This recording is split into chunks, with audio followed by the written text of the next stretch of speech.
한자 이야기, 낱말 이야기 1015번째 시간입니다.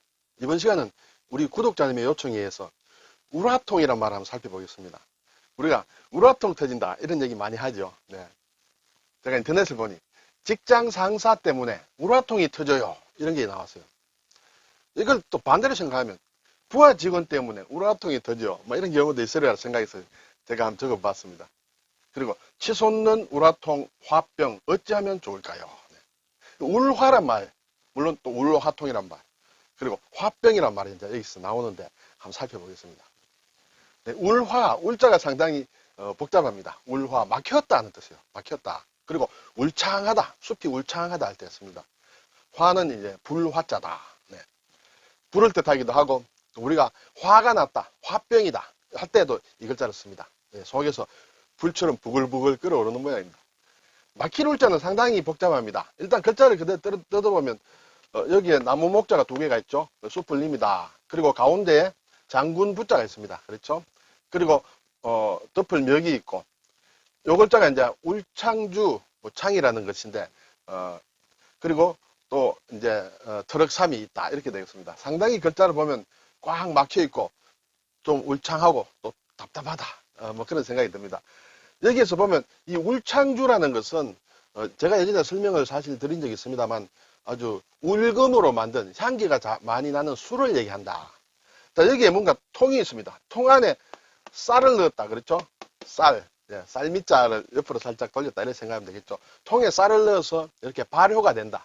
그것을 이제 수저로 이렇게 뜬다. 그런 얘기예요. 그래서 술을 얘기한다. 이렇게 되겠습니다.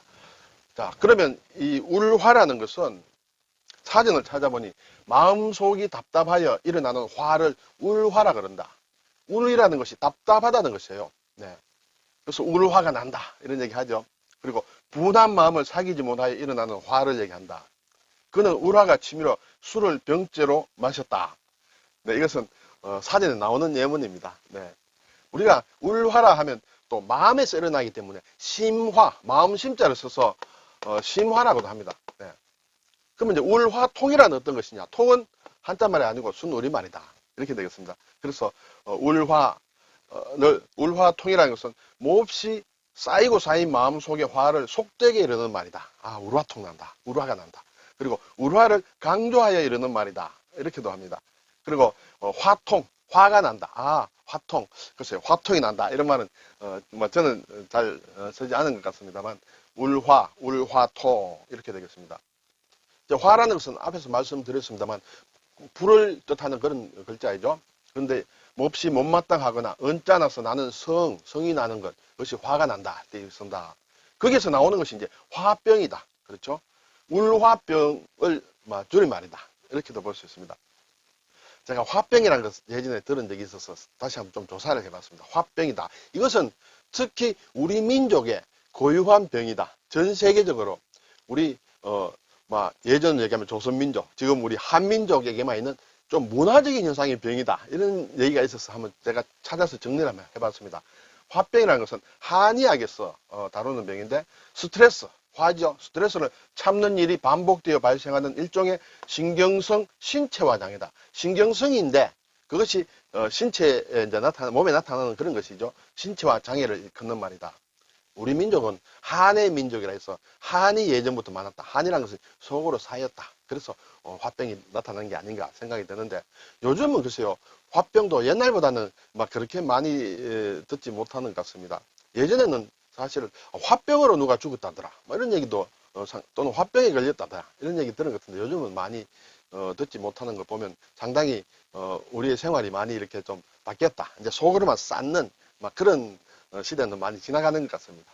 그리고 이걸 보니 공식적인 정신의학적 질병으로 정의되어 있지는 않다. 공식적인 병의 명칭은 아니다. 물론 한의학에서는 다루지만 일반 의학에서는 아마 공식적인 질병은 아닌데 우울장애 중에서 신체화 증상이 주가 되는 그렇죠. 우울장애인데 그중에서 이것이 신체화, 몸으로 나타나는 증상이 주가 되는 한 양상으로 보는 것이 일반적이다. 그리고 미국의 정신과 협회에서는 DSM-IV, 제가 잘 몰라서 찾아보니 정신질환 진단 및 통계 편람이다. 이렇게 돼 있어요. 정신질환 관련 것을 이제 적어 놓는 것인 것 같은데, 거기에 화병을 로마자로 이렇게 화병이라고 이렇게 어떤 적어서 문화 관련 증후군이다. 문화 관련. 특히 우리 한민족의 특유한 문화 관련 증후군의 하나로 등록을 했지만은 지금은 삭제가 됐다. 이렇게 되겠습니다. 제가 위키 백과사전 같은 걸 찾아보니 중국어판 또는 일본어판에도 전부 그렇게 나와 있어요. 우리 조선 사람 또는 한민족의 특유한 문화 관련 병이다라는 일반적으로 그렇게 쓰고 있는 것 같습니다.